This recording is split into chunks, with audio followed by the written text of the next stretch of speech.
대선이 치러지게 만든 원인 제공자가 생각을 해보면 윤석열 전 대통령입니다. 그런데 그 윤석열 전 대통령과 함께하는 정당의 후보가 과연 얼마나 많은 지지층을 확보할 수 있을까? 더더군다나 그 보수 지지층 가운데 일부는 계엄이 불가피했다라고 계몽됐다라는 분도 일부 있지만 계엄에 대해서 반대하는 다수 국민 여론이 있었기 때문에 그 계엄 그리고 탄핵에 대해서 필요했다라고 얘기하는 중도층으로의 어떤 지지세 확산을 위해서는 윤 전 대통령의 거취 표명이 불가피한 거 아닌가. 오늘 밤에 열리는 첫 TV 토론으로 시선이 쏠리고 있는데 윤석열 전 대통령의 탈당이 또 하나의 변곡점이 될 것이냐, 이게 관건입니다.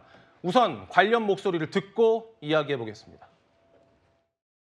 대통령의 탈당에 대해서 그 뜻을 저는 존중합니다. 그 뜻이 잘 저희들이 받아들여서 대통령이 될 수 있도록 노력을 하겠습니다. 대통령의 결단을 존중합니다. 탄핵 찬성 측과 반대 측을 서로 갈라치기 하고 비난할 것이 아니라 이제는 저희가 국민 통합을 이루고 또 대선에서 이기기 위해서 모두가 단합해야 할 때입니다. 구장부장께서는 예상을 하셨습니까? 네. 시점이 중요하지 탈당은 사실상 예정된 수순 아닌가 싶습니다. 왜냐하면 이번 6.3 대선이 왜 치러집니까?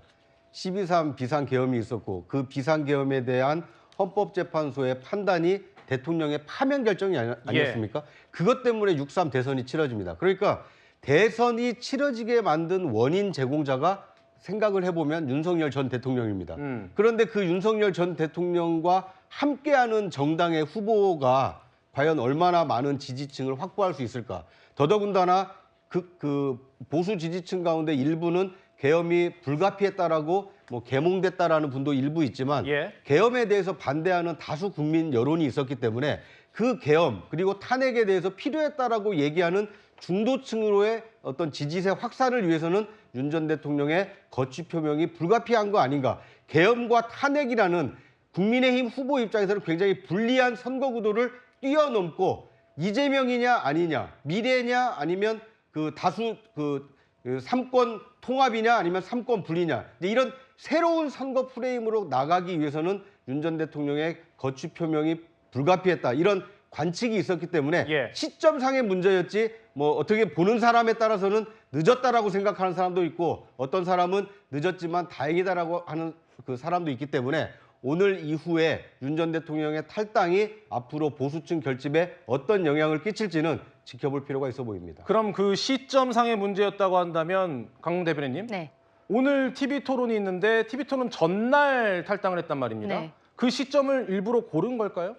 그런데 꼭 그렇게는 생각하지 않습니다. 윤석열 전 대통령에게 시간을 준다면 알아서 저기 처리하실 거다라고 윤상현 의원도 이야기한 바가 있었고, 이번에 그 김용태 비대위원장이라든지 당에서 자진 탈당에 대해서 좀 강하게 권유하는 메시지들이 나갔어요. 근데 거기에 대해서 당과의 어떤 사전 조율은 없었고 본인 스스로 판단한 것으로 보인다라고 김문수 후보조차도 이야기를 한 부분들이 있습니다. 시점에 대해서 스스로 판단을 하셨다라고 생각을 하고요. 윤석열 전 대통령에 대해서 민주당은 처음부터 제명 처리를 썼어야 되는 것 아니냐라고 이야기를 하고 있습니다. 근데 저희 당 입장에서는 좀 거기까지 하기는 어려웠었던 것이 과거 박근혜 전 대통령의 경우에도 한 7개월 정도가 걸렸어요. 강제 출당이 될 때까지. 그리고 이번 같은 경우에는 실상 어떤 개인적인 비리라기보다는 민주당과의 관계에 있어서 대통령 입장에서는 더 이상 막을 수가 없다라는 생각하에 비상계엄이라는 최후의 수단을 썼던 거잖아요. 그리고 헌법재판소에서는 어쨌든 간에 그 수단에 대해서는 잘못됐다라고 판단을 하면서도 민주당의 전행에 대해서도 분명히 짚은 부분들이 있는 것이죠. 그러면 저희 당 입장에서는 저희 당은 아무런 책임이 없는 것인가? 민주당과 협치를 못했던 것은 국민의힘에게도 책임이 있다라고 생각합니다. 그런 것들이 있었기 때문에 그동안에 강제로 출당 조치를 한다거나 그런 것들은 좀 힘들었던 부분들이 있었다라고 말씀드리고 싶습니다. 박 부대변인, 민주당에서는 윤석열 전 대통령의 탈당을 위장 탈당 쇼라고 아주 맹비난을 했습니다. 그 비난의 이유가 혹시 시점과 관련된 겁니까? 시점도 있지만 의미를 좀 살펴봐야 될 것 같습니다. 지금 대변인님께서 민주당과의 관계 때문에 계엄이 선포됐다라는 식의 발언을 하셨는데 상당히 위험한 발언이라고 저는 말씀드리겠습니다. 정치로 해결해야 될 일을 하지 못했기 때문에 파면 사유가 된다는 것이 헌재 파면 사유 중에 하나였습니다. 마찬가지입니다. 지금 내란 종식을 얘기하고 있는 국민의힘이 내란 종식을 원한다면 먼저 제명시키고 선을 그었어야 됩니다. 근데 끝까지 버티다가 윤 어게인을 외치다가 윤 어게인을 외치는 가장 큰 이유 중에 하나는 대선 국면에서 그래도 윤석열 전 대통령을 지지하는 지지 세력이라도 한 줌의 세력이라도 뭐 보자라는 의미가 함축된 것이 아니었나 저희는 그렇게 생각합니다. 알겠습니다. 그래서 예, 말씀하시죠. 네, 문제가 됐던 것이라고 생각하고 있고요. 예. 자유민주주의를 계속 탈당의 사유에서 외쳤습니다. 선동하고 본인의 존재감만 드러내는 이런 그 해결문을 내시는 분이 어떻게 지금 마쿠에서 보이지 않는 손으로 국힘과 연계되어 있지 않다라고 말할 수 있는가 되묻고 싶은 대목이 있다 이렇게 말씀드리겠습니다. 근데 알겠습니다. 제가 짧게만, 말씀드렸던 예. 것은요, 그 헌법재판소 결정문에 나왔던 부분입니다. 민주당의 전행, 말하자면 줄타내기라든지 예산안 정국, 특검 정국 이런 것들로 인해서 대통령이었던 윤석열 입장에서는 굉장한 압박감을 느꼈을 수밖에 없었던 것으로 보인다. 이런 부분들을 정확히 짚어준 바가 있거든요. 예. 그렇다면 민주당이 지금 이재명 대표가 대통령이 되겠다, 수권 정당이 되겠다라고 하면은 이러한 본인들의 전행에 대해서 사과하는 메시지가 먼저 나와야 되는 것이 아닌가라고 생각합니다. 알겠습니다. 일단 이 윤석열 전 대통령의 탈당을 저희가 오늘 이야기하는 이유는 그러면 이 탈당이 어떤 영향을 미칠 것이냐 이게 더 중요한 부분이기 때문에 그 이야기를 좀 해보죠. 구장부장께서 보실 때는요. 네. 일단 국민의힘이 그리고 있는 그 보수 빅텐트, 이른바 보수 빅텐트의 1단계 선결 조건이 윤석열 전 대통령의 탈당으로 분석이 되잖아요. 네. 그럼 이제 이게 1단계가 성립이 됐으니까 가능성이 좀 더 커졌다고 보십니까? 그렇습니다. 저는 빅텐트를 쳐야 되는데 빅텐트를 묶고 있던 끈이 혹시 윤석열 전 대통령 아니었나 하는 생각이 듭니다. 그 탈당을 통해서 빅텐트를 칠 수 있는 이 제동 장치는 이제 풀렸고 이걸 얼마나 넓게 신속하게 펼치느냐 하는 이 과정이 남아 있는 것 같습니다. 예. 지금까지 나온 바로는 한동훈 전 대표, 그러니까 김문수 후보와 최종까지 경쟁을 했던 한동훈 전 대표는 이제 선거운동에 동참을 하기로 하지 않았습니까?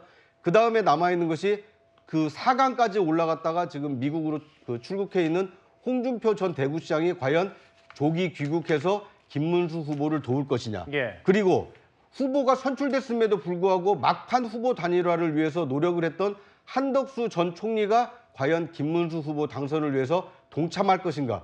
이 세 명의 거취 여부에 따라서 말 그대로 범보수 진영이 이번 6.3 대선에서 정권을 재창출하기 위해서 똘똘 뭉쳤구나. 그래서 그 이재명 그 집권을 막으려고 하는구나. 근데 이런 빅텐트가 현실화되느냐, 그렇지 못하느냐에 따라서 지지세를 얼마나 모을 수 있는지가 달려있기 때문에 앞으로의 빅텐트 성사 여부는 좀 지켜볼 필요가 있어 보입니다. 말씀드린 대로 1단계가 윤석열 전 대통령의 탈당이었다면 빅텐트 2단계는 한동훈, 한덕수, 홍준표의 합류가 될 텐데 이 2단계가 쉬워 보이지만은 않습니다. 더 이상 이 당에서 못하겠다. 그러니까 이 정도 합시다. 예. 이 정도 하고 내가 갔다 올게. 우리 홍준표 후보께서는 정말 우리 당의 상징이고 절실히 이 시기에 저는 필요하다 이렇게 생각을 하고 미국으로 향합니다. 선대위에 들어오시는 것도 당연한 것이고 혹은 다음 주부터 야전에서 또 일선 선거 현장에서 유세 시작한다고 하셨으니까 야전에서 직접 찾아뵙겠습니다. 사실 뭐 갑자기 결정한 것은 아니고 이재명 민주당과 여러 가지 방식으로 강력하게 대처를 하는 과정이었는데 생각이 달라서 제가 제 할 일을 아예 안 한다? 그건 맞지 않습니다. 다음 주가 되면 현장에서도 희망의 불씨를 계속 이어갈 수 있게 해달라고 호소드리려고 오래전부터 생각하고 있었습니다. 네, 빅텐트 2단계 인사들 가운데 홍준표 전 대구시장이 가장 어려운 산 중에 하나로 나타나고 있는데요. 정계 은퇴 선언하고 지금 하와이에 가 있는 상황인데요. 강전혜 대변인님, 네. 오늘 국민의힘에서 홍준표 특사단이 출국을 하잖아요. 뭐 손편지 갖고 간다 하는데 어떤 전략을 갖고 가는 건가요? 일단은 홍준표 시장께서 당이 나를 내쳤다라고 생각을 하고 계시는 걸로 보입니다. 결국 탈당계에도 제출을 하고 SNS에 최근 굉장히 계속적으로 당을 저격하는 글들을 올리고 계시는 것이는데 이러한 감정적인 부분들에 대해서 해소하기 위해서 4명의 특사가 가는 것입니다.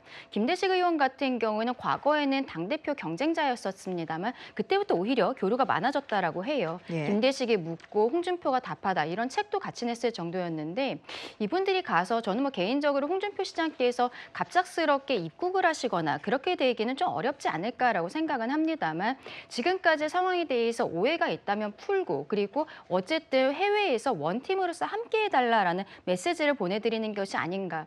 홍준표 시장은 또 최근에는 한 누리꾼의 질문에 오지 말라고 했다라고까지 올리기는 했습니다만 또 직접 찾아간 사람들에 대해서 안 만나실 분은 아니라고 생각을 해요. 예. 풀 것은 풀고 그렇게 돌아왔으면 좋겠다라고 생각합니다. 네, 찾아가는 정성을 보이겠다라는 말씀이신 맞습니다. 것 같은데 한동훈 전 대표 같은 경우에는 기류가 다소 달라졌습니다.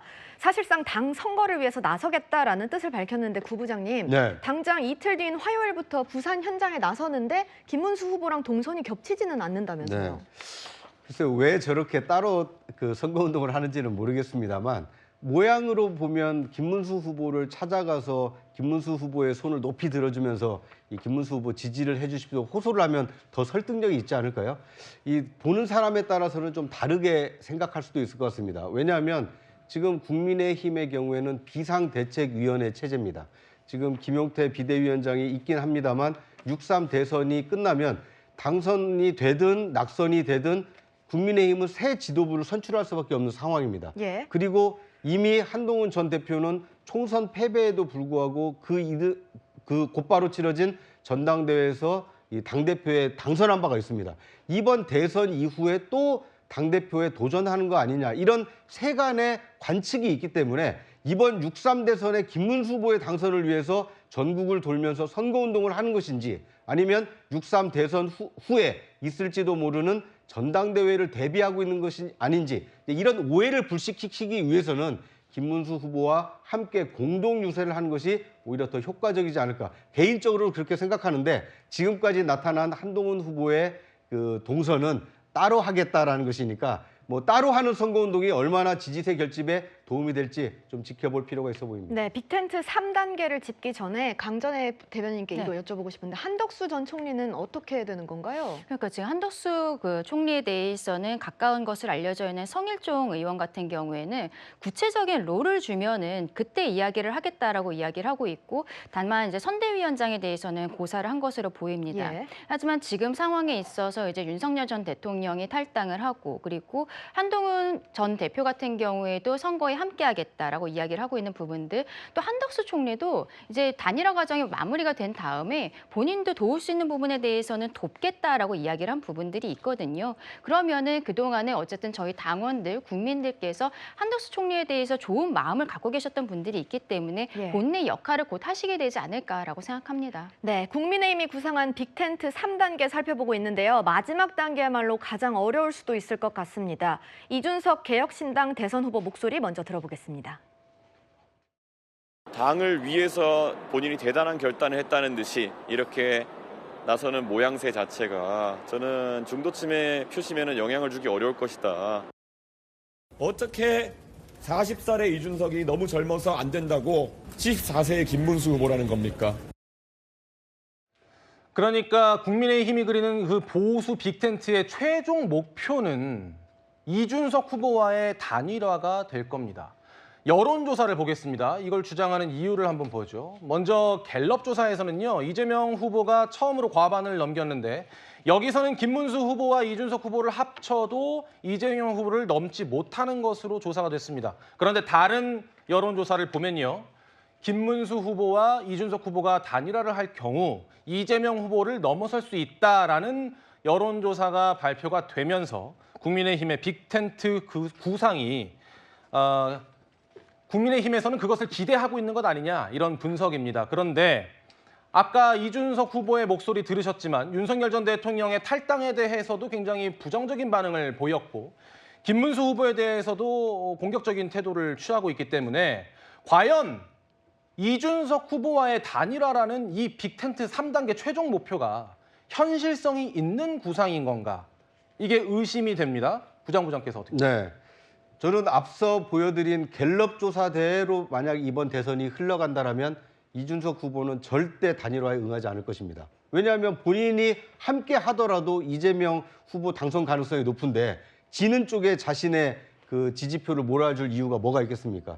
만약 갤럽 조사대로 3자 구도에서 이재명 후보의 우세가 유지된다라면 단일화 성사 가능성이 거의 제로에 수렴한다라면 예. 반대로 데일리 그 여론조사 공정의 여론조사처럼 김문수 후보와 이준석 후보가 힘을 합쳤을 때는 이재명 후보의 당선을 막을 수도 있다. 막을 가능성이 높다. 이런 여론조사가 투표일 가까워질수록 그런 여론조사가 많아지고 그렇다라면 막판에 그 선거 투표용지 인쇄 직전에 단일화가 성사될 가능성 또는 투표용지가 인쇄됐다 하더라도 사전투표 직전 또는 6월 3일 직전 6월 2일이라도 단일화 성사 가능성이 있다고 보여집니다. 예. 왜냐하면 합하면 당선이 되는데 3자 구도로 치러져서 대선이 그 이재명 후보 당선으로 끝나게 된다라면 그 대선 결과에 대한 책임이 이준석 책임론으로 돌아갈 가능성이 있기 때문에 그렇습니다. 예. 여론조사의 결과 그리고 대선